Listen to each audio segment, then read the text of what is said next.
শীত কিন্তু বেশ জাঁকিয়েই পড়েছে। আর এর মধ্যে ঘুরতে না গেলে কি মজা হয় বলো তো? তো আজকে বেরিয়ে পড়েছি আমি, আমার হাসব্যান্ড পুরুলিয়ার উদ্দেশ্যে। না এবার আমরা শুধু দুজন না, আমাদের সঙ্গে পিম্পি আর সুমনদাও যাবে।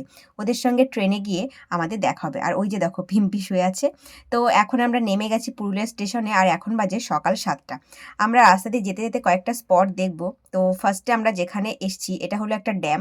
তোমরা হোটেলে যাওয়ার পথেই কিন্তু এই ড্যামটা দেখে নিতে পারবে। এই ডিটেইলসটা আমি আমার চ্যানেলে পুরুলিয়ার বলে যে ব্লগটা আছে সেখানে শেয়ার করেছি। আর এখান থেকে আমরা আরেকটা পয়েন্টেও গেছিলাম যেটার নাম হলো সুইসাইড পয়েন্টে। সেটাও দেখতে কিন্তু দারুণ। তোমরা যারা, যারা এই শীতে পুরুলিয়া যাওয়ার প্ল্যান করছো তাদের আমি হাইলি রেকমেন্ড করব আমার ডিটেইলস ভিডিওটা অবশ্যই দেখে নিও, তাহলে অনেক সুন্দর, সুন্দর অজানা স্পটের কথা কিন্তু তোমরা জানতে পারবে। এই ভিডিওটা কেমন লাগলো অবশ্যই কমেন্ট করে জানিও আর এই ভিডিওটায় একটা লাইক করে দিও।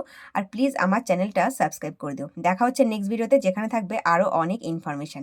টাটা!